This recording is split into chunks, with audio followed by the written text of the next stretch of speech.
Carta de Paulo a Timóteo, capítulo 4, em nome de Jesus. Pode desligar tudo. Capítulo 4, da segunda carta de Paulo a Timóteo. Glória a Deus. Sábado haverá uma programação especial, né, eu creio que os pais já estão informados, né, Perla? Glória a Deus. 2 Timóteo capítulo 4. Aleluia. Nós vamos ler os versículos do 5 até o 18. Eu queria que você acompanhasse comigo essa leitura em nome de Jesus. 2 Timóteo capítulo 4, versículo 5 em diante, acompanha a leitura, diz assim: Tu, porém, sê sóbrio em todas as coisas, suporta as aflições, faze o trabalho de um evangelista, cumpre cabalmente o teu ministério. Quanto a mim, estou sendo já oferecido por libação, e o tempo da minha partida é chegado.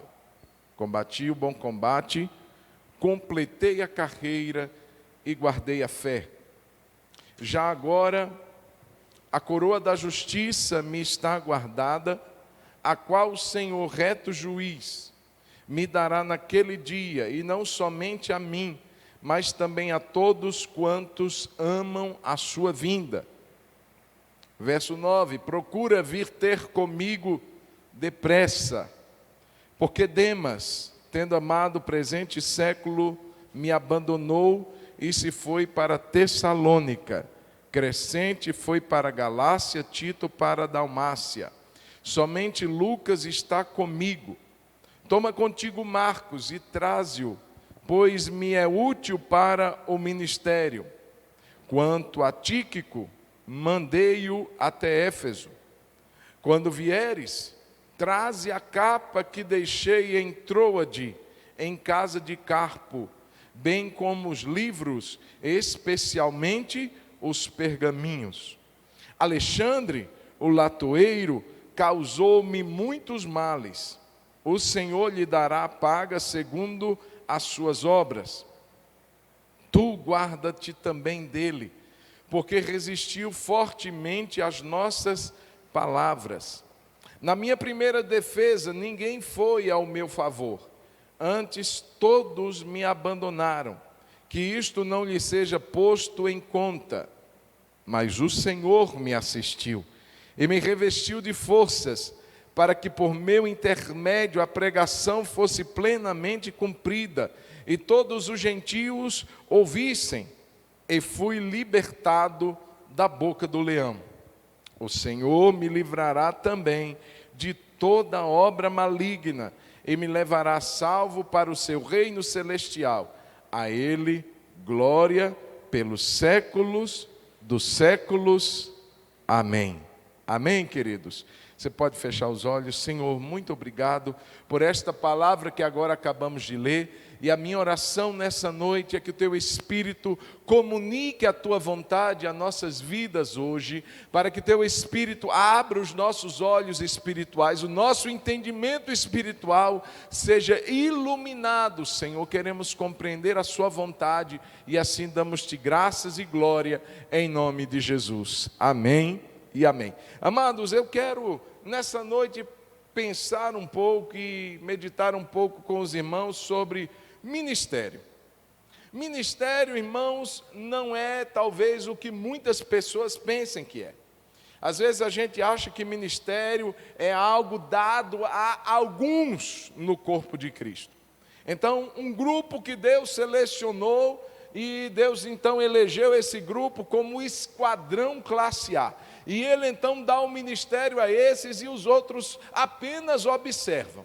Muitos entendem que o ministério é como se fosse mais ou menos um grande ônibus lotado, em que só tem um lá na frente conduzindo aquele ônibus, aquele veículo grande, e todo mundo vai atrás apenas aproveitando a paisagem. Não, irmãos, isso não é ministério.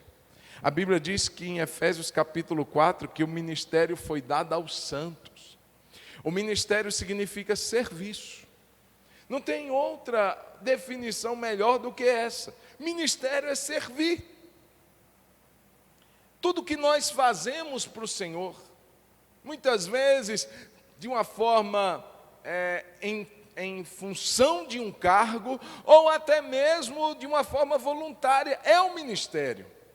Então, muitas vezes você talvez não ocupe um cargo na igreja, mas nem por isso você precisa ficar sem um ministério. Eu conheço muitas pessoas que são voluntárias no que fazem. Muitas pessoas que têm um desejo de visitar, por exemplo, hospitais, orfanatos, o vão de livre e espontânea vontade, é um ministério. Quantas pessoas dão assistência a moradores de rua, quantas pessoas dão assistência a entidades, irmãos, e isso é um ministério também. Então, quando Paulo fala a Timóteo, é óbvio que ele está falando a alguém que está com um ministério específico, ele fala de um ministério evangelístico, mas ministério é toda e qualquer forma de serviço. Repita comigo, ministério é toda e qualquer forma de serviço. Então, tudo que fizermos em nome do Senhor, como corpo de Cristo, é um ministério. Amém, queridos? E nós vemos aqui, irmãos, que Paulo, ele dá algumas instruções para o seu filho na fé. Lembro aos irmãos que quando Paulo escreve essa carta, ele estava preso. Ele estava sentenciado na sua segunda e última prisão. Ele tinha sido preso por causa do Evangelho, a primeira vez. E quando Atos dos Apóstolos narra isso, ele está numa casa alugada, havia um guarda ligado a ele por uma cadeia, ele podia receber os irmãos, mas ele estava debaixo de uma sentença de prisão, ele estava encarcerado. Mas na segunda prisão, essa que ele escreve Timóteo, ele está de fato na sua última prisão, porque dessa ele não sai. Nessa prisão ele vai apenas para o martírio. Paulo é decapitado. Então, irmãos, quando ele escreve a Timóteo, ele frisa a questão ministerial de Timóteo. Ele diz para Timóteo, olha, ser sóbrio em todas as coisas. Verso de número 5. Suporta as aflições, faze o trabalho de um evangelista e cumpre. Eu queria que você guardasse essa última expressão do verso 5. Cumpre cabalmente o teu ministério. Ou seja, Timóteo, não deixe nada faltando, não deixe lacunas no seu ministério, cumpra cabalmente o seu ministério, vá até o fim. Não se amedronte com as dificuldades, não se amedronte com as perseguições, não se amedronte por causa das perseguições que o império está levantando, cumpra o seu ministério, vá até o fim, glorifique o nome do Senhor por isso, Timóteo.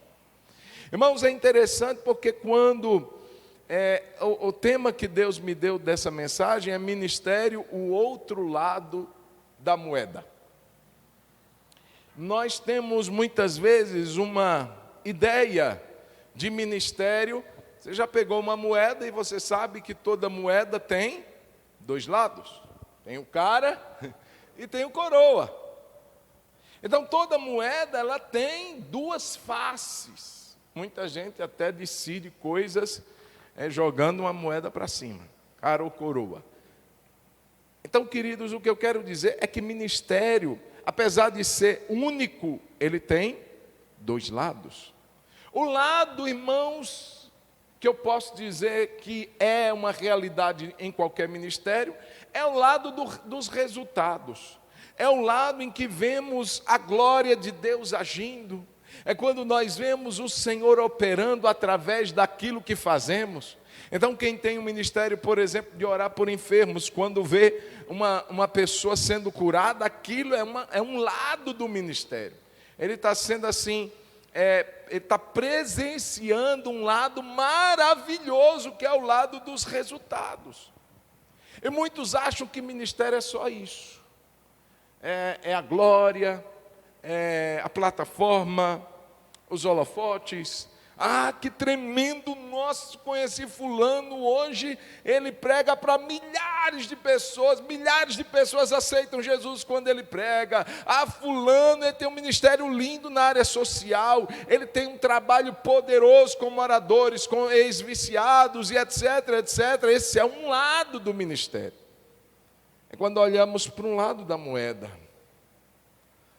É um lado que a gente fica encantado com ele, que a gente fica maravilhado, que a gente diz assim, uau, sabe quando os discípulos foram na missão, a chamada missão dos 70, diz que eles voltaram jubilando.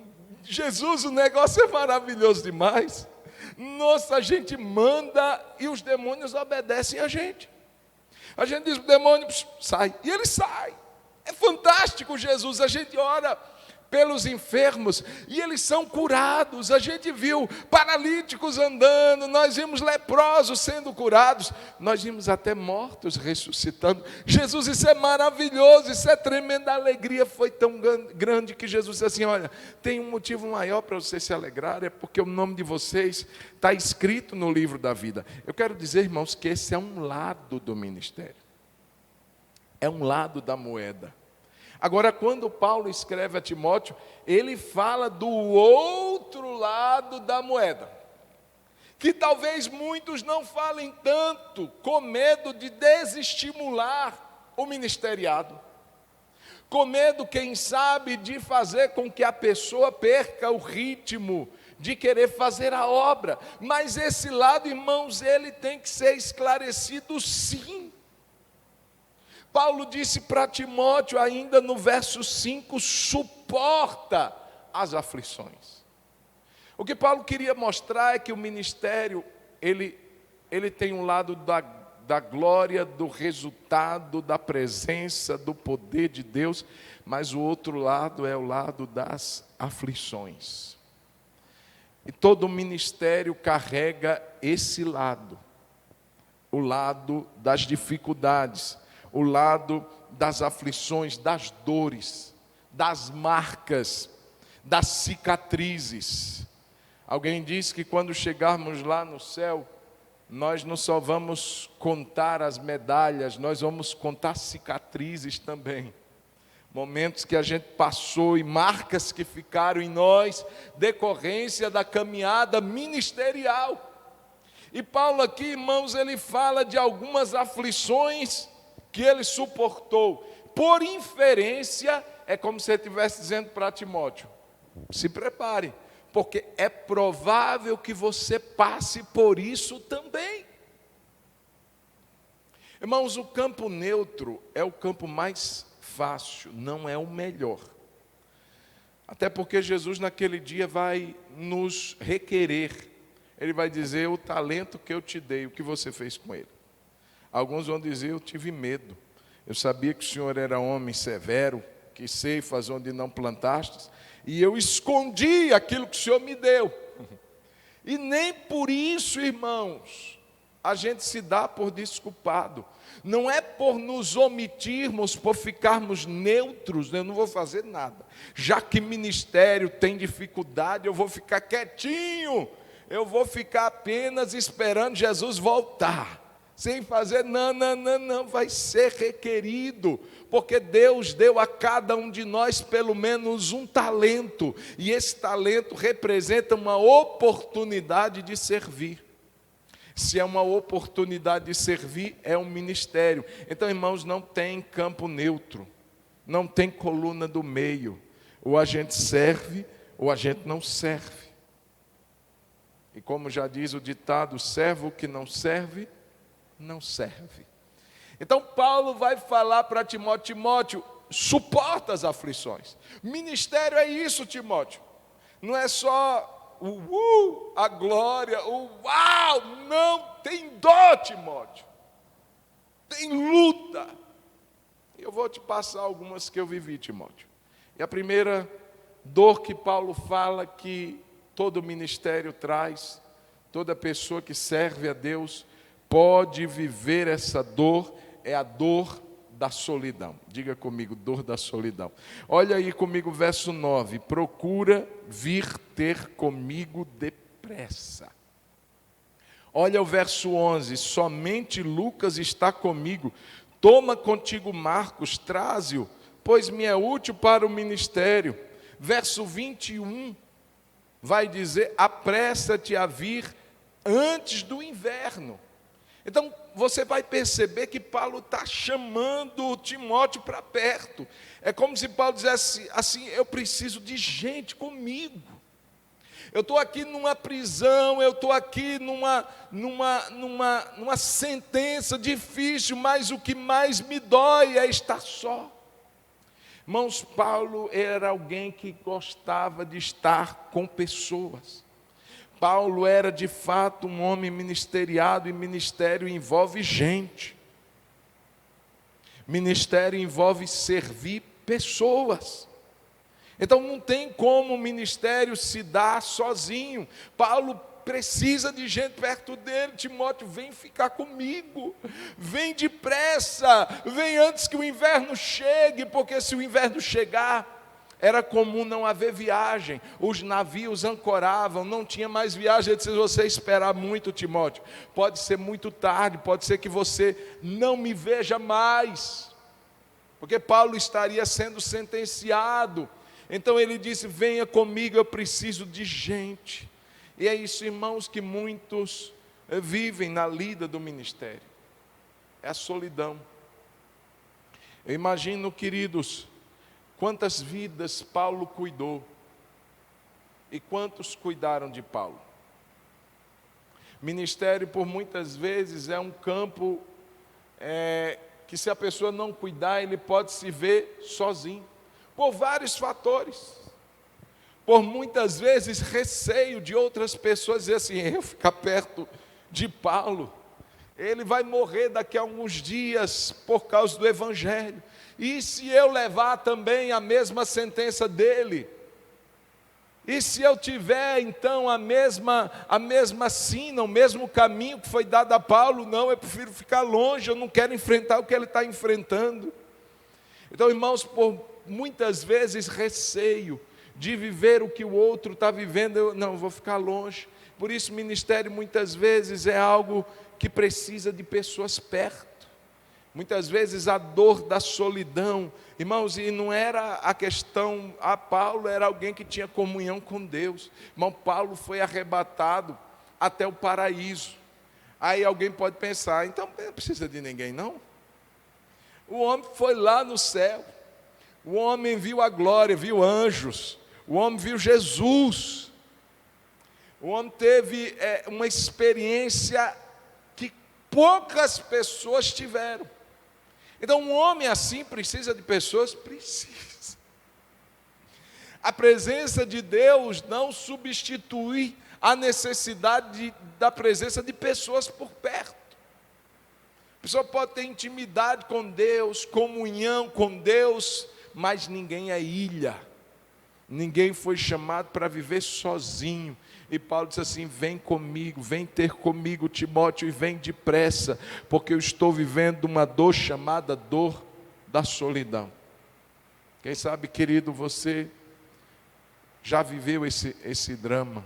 Quem sabe você já viveu essa dor na sua vida, de ter abraçado, auxiliado, ajudado, e quem sabe no momento da sua vida você se sentiu sozinho. Também uma outra dor vivida por Paulo, além da solidão, foi a dor do abandono. Irmãos, uma coisa está só.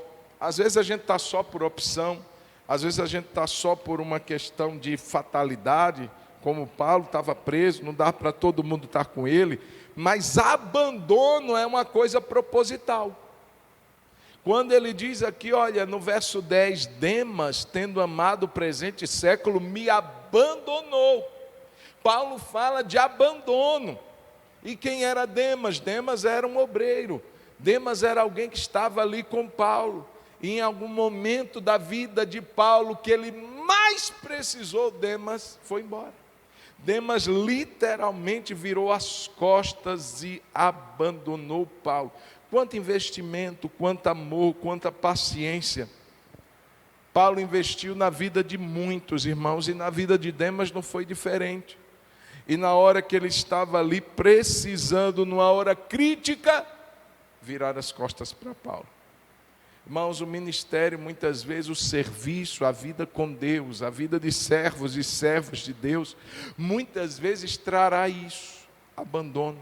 Muitas vezes abandono de familiares, muitas vezes pessoas próximas, amigos. Depois que nós abraçamos a fé e começamos a viver uma vida mais firme com Deus, muitas pessoas não vão entender isso e vão abandonar.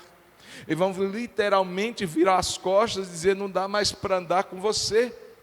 Você está se achando Jesus, não, e não dá para mim não, você está muito santinho, muito santinha. Eu estou indo, pode ficar aí. Irmãos, e todo aquele amor, todo aquele investimento, valeu de quê? Com certeza, irmãos, Paulo, por mais espiritual que fosse, era alguém que tinha emoções, não corria outra coisa nas suas veias a não ser sangue, não era óleo ungido que corria nas veias de Paulo. Então ele sente a dor do abandono, ele sente também, diz o verso de número 16, a dor da ingratidão. Olha o que diz no verso 16: na minha primeira defesa ninguém foi a meu favor, antes todos me abandonaram, que isso não lhe seja posto em conta. Irmãos, é interessante porque em várias cartas que Paulo escreve às igrejas, ele fala do amor que ele tinha pelos irmãos, a ponto de dizer assim, eu queria que você lesse comigo, 1 Tessalonicenses capítulo 2, versículo 8, se der para a Vanessa colocar aqui para a gente, vai ser melhor. 1 Tessalonicenses capítulo 2, versículo 8, só para você entender essa situação como estava na vida do apóstolo. Um homem que investiu, um homem que amou, um homem que, se possível, dar a si mesmo, ele se daria. E na hora que ele precisou, ele viu ingratidão. Olha o verso 8 do capítulo 2 de 1 Tessalonicenses. Obrigado, Vanessa. Assim, querendo-vos muito, ele está falando para a igreja, querendo-vos muito, estávamos prontos a oferecer-vos não somente o Evangelho de Deus, mas igualmente a própria vida. Por isso que vos tornastes muito amados de nós. Olha o que ele diz, eu estava aí nessa missão, mas não era apenas para entregar o Evangelho, eu estava disposto a entregar a minha vida por vocês.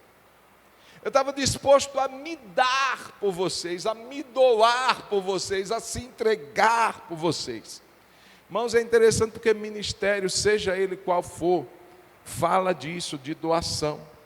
Pode ser servir água na porta do hospital, é doação. A pessoa está se entregando do seu tempo, da sua disposição. E muitas vezes, irmãos, Paulo dizia isso, eu não estou só para entregar o Evangelho, eu estou pronto para entregar a mim mesmo por vocês. Aí na hora que Paulo precisa, ele diz, da minha primeira defesa, quando eu estava lá sendo julgado, eu passei os meus olhos e eu não vi ninguém que fosse comigo. Ninguém esteve ao meu lado, todos me abandonaram. Irmãos, mas ainda assim, Paulo, com um coração tão grande, ele libera perdão para aquela situação, que isso não lhe seja posto em conta. Eu imagino ele lembrando de vários irmãos que poderiam estar ali. Eu imagino ele lembrando de várias pessoas que um dia disseram assim, conta comigo. Aqui ó, que precisar, só mandar um zap, tá bom? E Paulo procurou, e não tinha ninguém. Na minha primeira defesa, ninguém foi a meu favor, antes todos me abandonaram. Mas ainda assim ele abre-se para o perdão. E eu quero te dar essa palavra, meu irmão, minha irmã. Não guarde mágoa de quem não teve tanta gratidão com você. Não guarde mágoa de pessoas que você ajudou. E um dia, quando você mais precisou, eles não te ajudaram. E aí o coração fecha. Ele diz assim: está vendo? Eu bem que sabia que eu não deveria ter feito bem. Não, irmãos. Fazer o bem é o certo. Fazer o bem sempre será o correto. Agora, a questão da gratidão ou ingratidão não é com você, é com o outro. Se ele não foi, não é culpa sua. Entregue-se a Deus, libere o seu coração, libere o perdão e vamos avançando, que isso não lhe seja posto em conta, que esse crédito não seja posto na conta deles. Mas é inegável que Paulo sentiu a dor da ingratidão. Uma outra dor que ele também sente, irmãos, verso de número 14, é a dor da perseguição. Ele vai dizer: Alexandre, o latoeiro, causou-me muitos males. O Senhor lhe dará a paga segundo as suas obras. Irmãos, quem é esse Alexandre, o latoeiro? Por que latoeiro? Porque era alguém que trabalhava com metais, era alguém que trabalhava com cobre, possivelmente um artesão. E ele está dizendo, irmãos, de alguém que ele conhecia. Alexandre era o nome dele. Alguns dizem que Alexandre, assim como Demas, era um obreiro de Paulo. Era alguém que trabalhava no ministério junto com Paulo. Demas, você leu comigo nos versos anteriores, ele abandonou Paulo. Mas o Alexandre não. O Alexandre não abandonou. O Alexandre se voltou contra Paulo. Alguns chegam a dizer que parte do que Paulo viveu na sua sentença foi causado por Alexandre, que possivelmente foi um delator de Paulo. Irmãos, eu fico imaginando Alexandre sendo alguém tão próximo, um obreiro, alguém que caminhava junto, alguém que dividia carga, agora se volta para atacar, se volta para, de alguma maneira, prejudicar. Paulo disse: ele me causou, não foram poucos, foram muitos males. Ele trabalhou contra a minha vida, não apenas contra a minha mensagem, mas contra a minha pessoa. Uma coisa, irmãos, é abandonar, outra coisa é se voltar para atacar. E o ministério traz isso. Aí você diz assim: pastor, mas o que foi que Paulo fez contra Alexandre? Nada. Não fez nada. Nada que levasse Alexandre a tomar uma atitude dessa. Mas, irmãos, alguma coisa fez com que esse homem fosse possuído, talvez por uma inveja, eu não sei, mas o fato é que ele agora se volta para atacar, para prejudicar. E quantas vezes, irmãos, pessoas próximas, você não entende. Você diz assim: não, mas fulano estava comigo. Você está no ministério, você está trabalhando junto com a pessoa, de repente você fica sabendo que fulano está falando mal de você, que fulano está inventando coisas sobre você, que fulano levantou um falso contra a sua vida. Olha que coisa, irmãos, mas isso faz parte.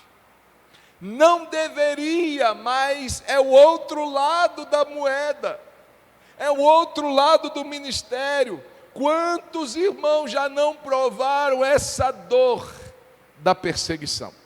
E não estou dizendo da perseguição daqueles que se declaram inimigos do Evangelho, não, de alguém que estava conosco, de alguém que caminhava conosco, de obreiros, de pessoas próximas, e que de repente se voltam agora para atacar. Dor da perseguição.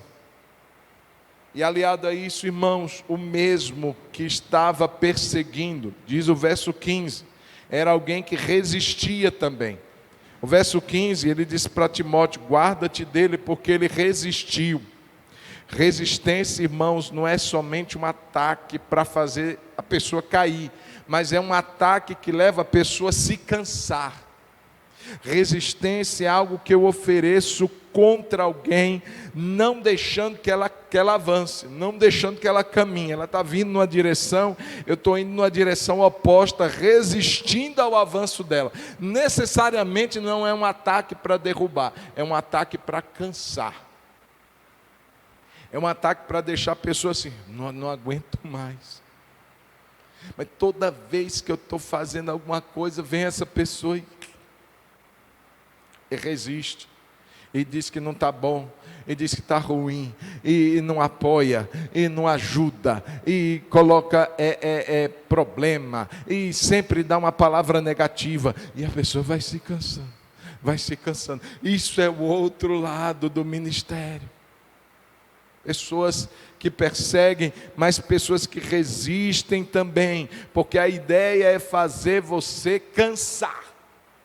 Outras pessoas que abrem mão do ministério por causa de Alexandres que aparecem, por causa de pessoas que resistem, por causa de pessoas que ficam ali cansando, que ficam ali muitas vezes trabalhando para levar o outro a dizer, chega, não dou conta mais não dou conta. É esse, irmãos, o propósito do inimigo, é esse o propósito do adversário, é fazer a gente cansar e desistir.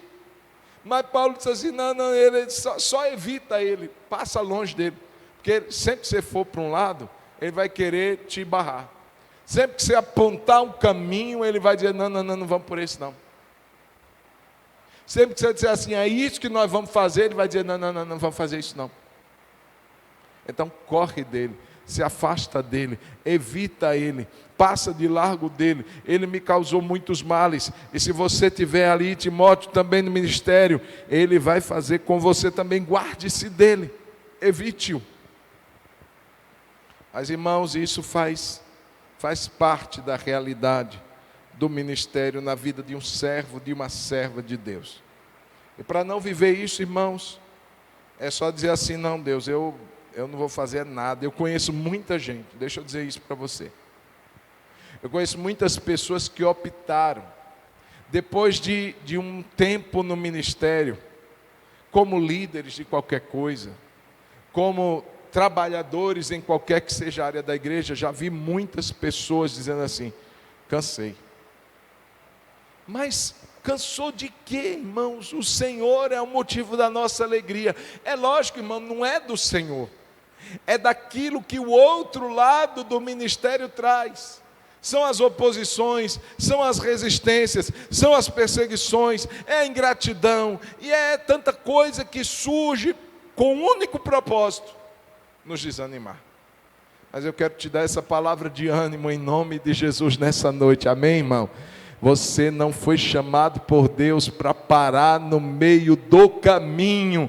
Em nome de Jesus, aquilo que Deus confiou a mim, aquilo que Deus confiou a você, nós vamos fazer, e vamos fazer para a glória de Deus, e vamos fazer até o fim, em nome de Jesus.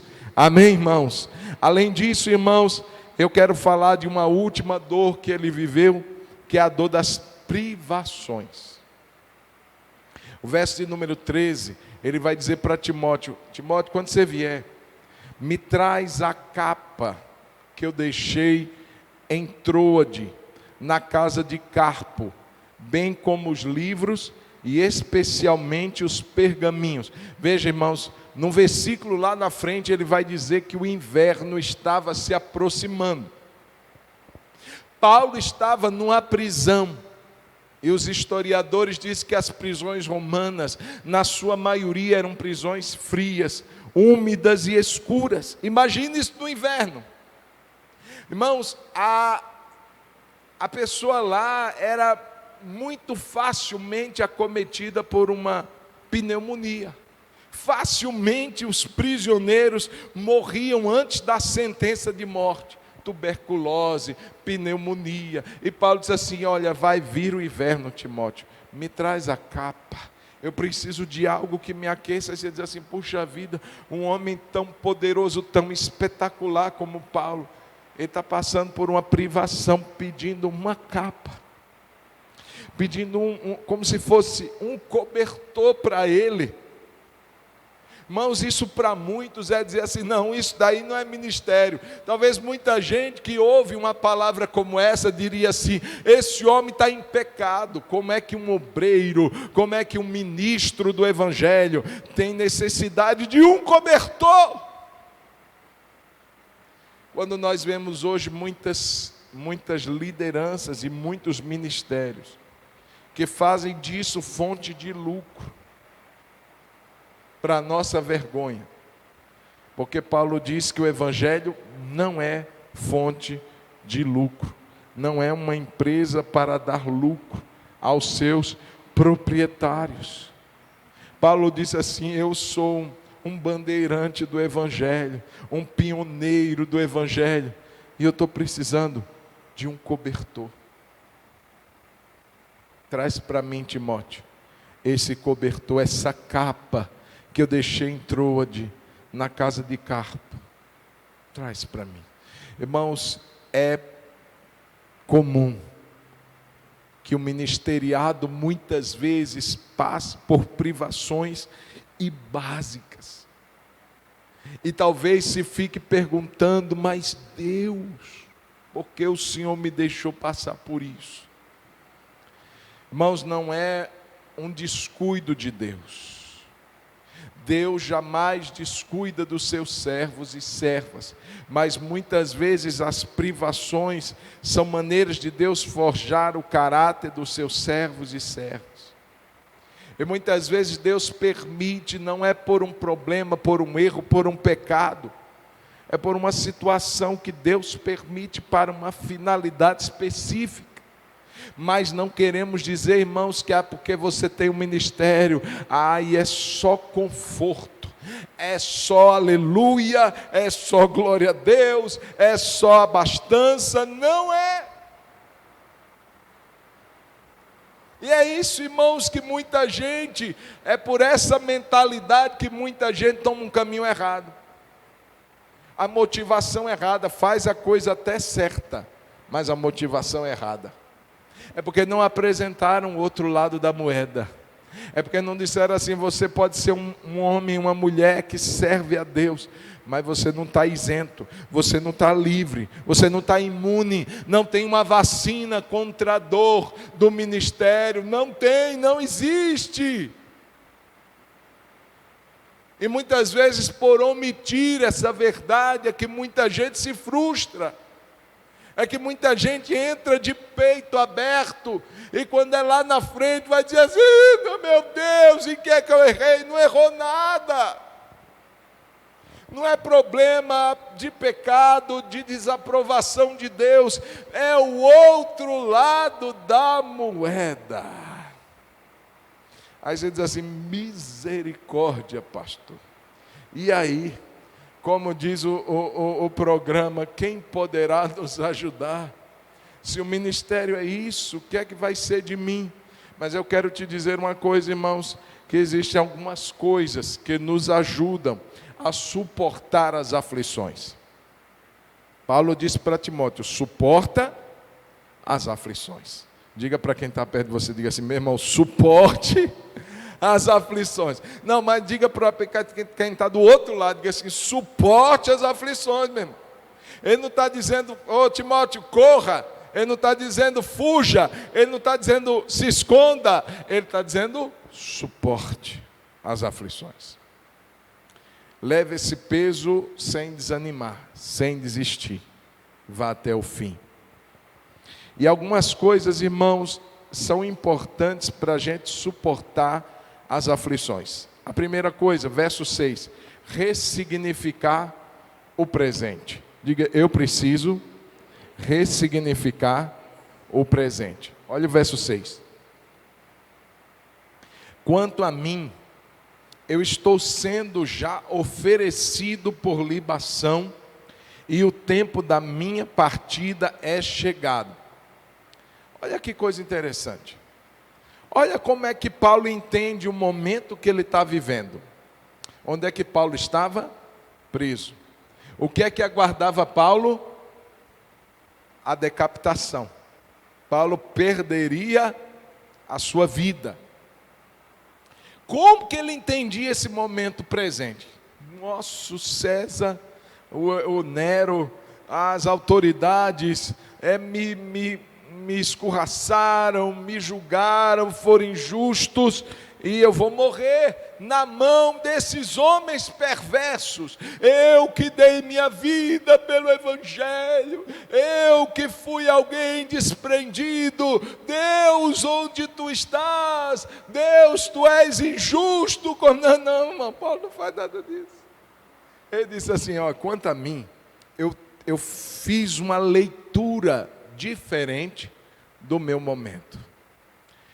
Eu estou sendo oferecido como libação. Você sabe o que é libação? Libação era uma oferta de líquido, óleo, vinho, que eram oferecidos a Deus, eram derramados para Deus. Algo precioso que era derramado no altar do Senhor, uma oferta de líquidos. Paulo diz assim, a minha vida, em outras palavras, enquanto eu vivi, eu fui um sacrifício vivo. Mas agora, a morte que me espera, não é uma morte que vai me levar à vergonha, não. É uma oferta que eu estou oferecendo a Deus. Até na morte, Deus será glorificado na minha vida. Até na morte, a minha vida será colocada como sacrifício ao Senhor. Eu vou ser oferecido como um líquido precioso, uma oferta preciosa para Deus. Ele entendia o presente de uma maneira diferente. Talvez muitos olhassem para Paulo e dissessem assim, coitado. Talvez muitos olhassem para Paulo e dissessem assim, pobre desse homem que dedicou toda a sua vida a Deus, olha o final dele. Paulo está dizendo, eu não, a minha vida será uma oferta, tanto na vida, quanto na morte. Eu serei oferecido como um sacrifício de libação. Irmão, a capacidade de ressignificar o presente é que faz a gente avançar nas dores que o ministério traz.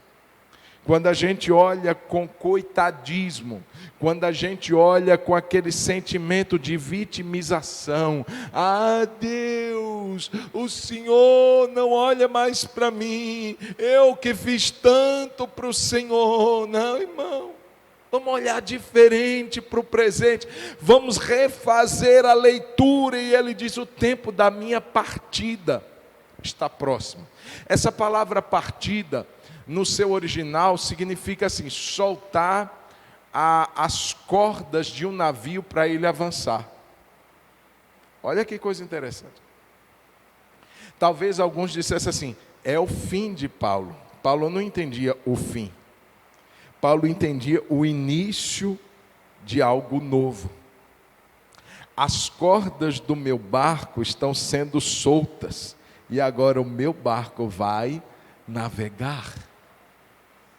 Ele entendia a morte, irmãos, era como soltar as âncoras deste mundo, mas o navio não iria afundar, o navio iria prosseguir rumo à eternidade. Veja, irmãos, no momento mais duro, mais escuro, mais sombrio, Paulo não olha para o momento e diz assim, coitado de mim, por que eu fui andar com Jesus?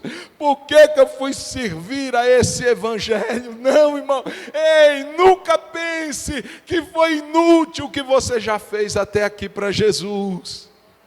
Nunca pense que foi perdido, nunca pense que foi algo assim inútil. Não, sempre olhe para o presente de uma maneira diferente.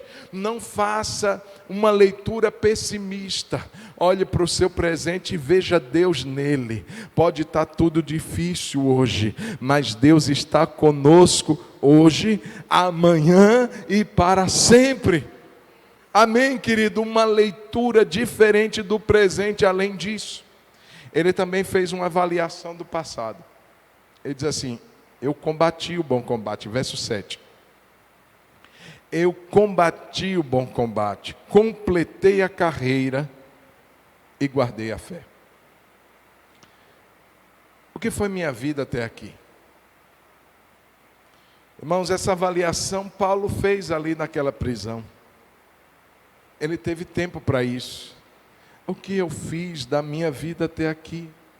Qual foi a proposta que Jesus me deu? Ei, eu não aceitei Jesus, porque Ele me prometeu um paraíso aqui na terra. Eu não andei com Jesus, eu não servi o Evangelho, porque Jesus me prometeu facilidades. Jesus nunca prometeu isso a ninguém. Talvez homens, no intuito de enganar, prometeram isso. Vem porque só bênção, vem porque só glória, vem porque só aleluia. Não, irmão, Jesus nunca prometeu isso. Ele até disse: se você quiser me seguir, você tem que estar disposto a levar o instrumento da sua morte. Leve a sua cruz e me siga. Então Paulo faz essa avaliação do passado e ele entende: eu fui chamado para uma luta. Eu combati o bom combate. Eu observei as regras, eu me disciplinei como um bom lutador. Eu combati o bom combate. Eu não fui um covarde, eu não fui um medroso, eu não me escondi, eu combati. Ele olha para o passado e eu tenho certeza que ele pode se alegrar, porque a pior coisa, irmãos, o pior arrependimento não é pelo que a gente necessariamente fez e não deu certo. Muitas vezes o nosso maior arrependimento é por aquilo que a gente não fez por covardia e teria dado certo. Paulo, ele entende: eu combati o bom combate. E mais, além de ser um lutador, ele coloca a imagem de um atleta: eu completei a carreira. Existia uma proposta para mim, uma carreira para mim, um alvo para mim, e eu fui até o final. Ele olha para aquele momento, irmãos, ele olha para o passado e diz: eu não parei no caminho, eu não deixei a carreira incompleta.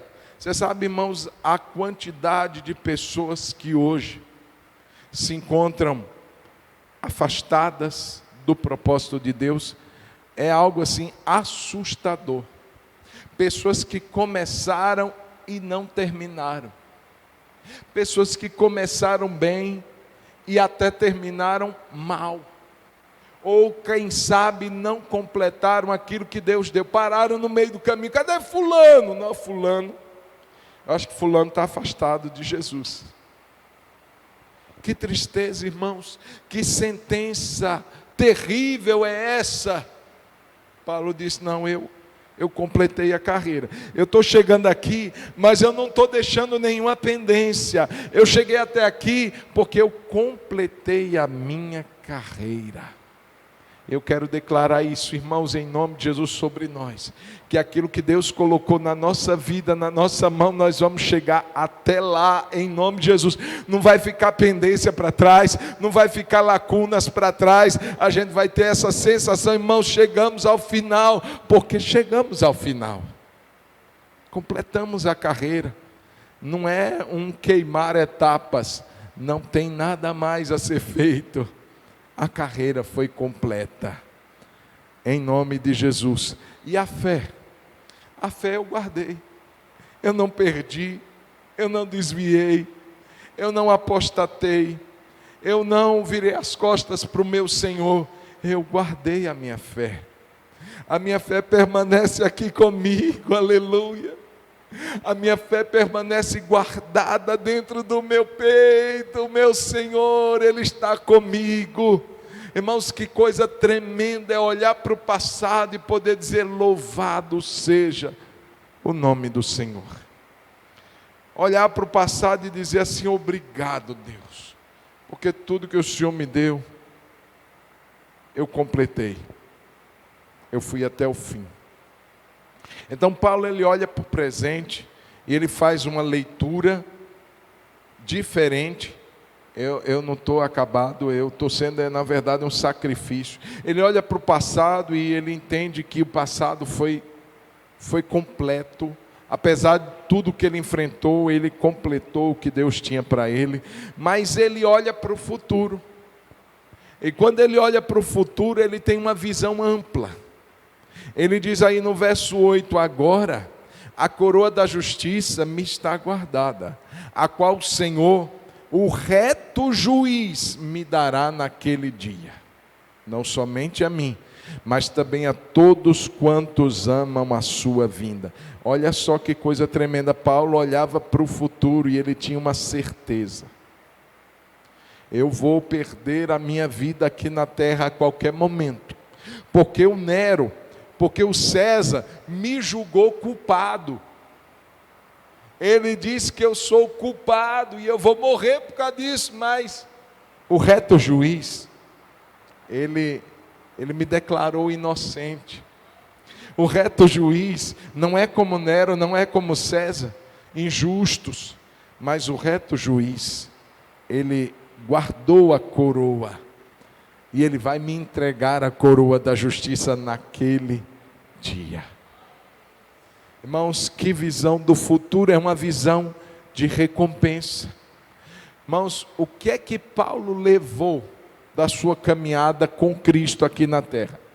A não ser dores, a não ser privações, a não ser ingratidão, a não ser perseguições, a não ser abandono. O que é que ele levou além disso? Não levou nada, irmão. Mas ele sabia que existia uma recompensa, um galardão esperando ele no dia de amanhã. Naquele dia, o Senhor, o reto juiz, ele me dará uma coroa. Veja, essa coroa não é coroa de rei. A coroa que ele usa aqui é a coroa que é dada ao atleta quando ele ganha a prova. É a coroa de louros. É aquela coroa que diz assim: você conseguiu, está aqui o prêmio. E ele disse assim: eu completei a carreira naquele dia. O Senhor vai me dar a minha coroa, a minha recompensa. Eu vou ser galardoado, eu vou ser recompensado, porque o reto juiz não falha no seu julgamento. O reto juiz me declarou vencedor, o reto juiz me declarou inocente, o reto juiz me declarou justificado. Irmãos, que lições poderosas a gente tem aqui em relação ao ministério. E eu quero encerrar com 3 lições que a gente fica quando a gente entende que o ministério tem 2 lados. Que primeira lição Paulo nos passa, a palavra de Deus nos passa? Primeiro, verso 17. Que embora a gente possa ser abandonados por homens, o Senhor jamais nos abandonará. Pelo contrário, a Bíblia diz que Ele nos assiste. O verso 17 vai dizer assim: mas o Senhor, independente de quem me abandonou, independente de quem não me ajudou, independente de quem me perseguiu, o Senhor, Ele me assistiu. Você pode declarar isso?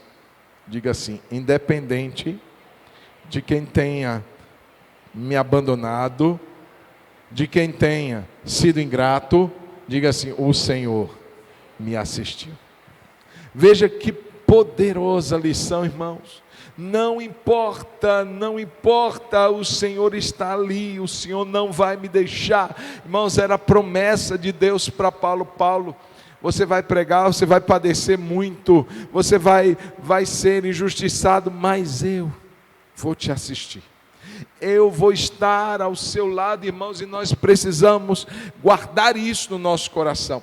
Não importa as dificuldades que o serviço a Deus traga, nós temos uma certeza da presença constante, da presença fiel do Senhor conosco em todo momento. O Senhor me assistiu. A segunda lição, verso de número 17 ainda, agora a segunda parte, que mesmo em meio a fraquezas, o Senhor me reveste de força, de poder, para cumprir o propósito dele. Olha o que diz: o Senhor me assistiu e me revestiu de forças. Para quê? Para que por meu intermédio a pregação fosse plenamente cumprida e todos os gentios a ouvissem, e fui libertado da boca do leão. Irmãos, aquele homem estava em um estado de fraqueza emocional, física, talvez qual ele nunca vivenciou. Mas naquele momento ele percebe: o Senhor não apenas está comigo, mas Ele me revestiu. Ele colocou uma outra roupa sobre mim, e uma roupa de poder, uma roupa de forças. Ele colocou sobre a minha vida para que eu cumprisse o propósito que Ele tem para mim, de anunciar o Evangelho. Eu não vou partir, como diz aquela canção, enquanto o Senhor não cumprir na minha vida todo o seu propósito. Mas você diz assim: pastor, eu não dou conta. Ah, pastor, é muito difícil, eu estou me sentindo exausto, eu estou me sentindo cansado, fraco, emocionalmente abalado. Irmãos, e quantas pessoas param por causa dessa fraqueza? Mas Paulo está dizendo: o Senhor, Ele me revestiu de forças. Eu estou caminhando, não é na minha força, não é no meu poder. Eu estou caminhando porque sobre mim há uma cobertura de poder, porque sobre mim há uma cobertura de graça, de força, e eu vou cumprir tudo que Deus tem para a minha vida. Amém, querido? Não é na sua força, é na força que Jesus Cristo nos dá. E aí nós avançamos. Paulo entendeu exatamente isso, e isso está sobre nós. Mas a última lição, irmãos, é a mais preciosa. Imagine um homem que devotou toda a sua vida a Jesus. Um homem que, como você viu comigo, passou por inúmeras dores e terminou seus dias numa prisão. Muitos terminariam tomados de uma amargura, de um negativismo, de uma revolta muito grande com Deus. E como é que ele termina? Olha o verso de número 18. Coloca para a gente, Vanessa, a última parte.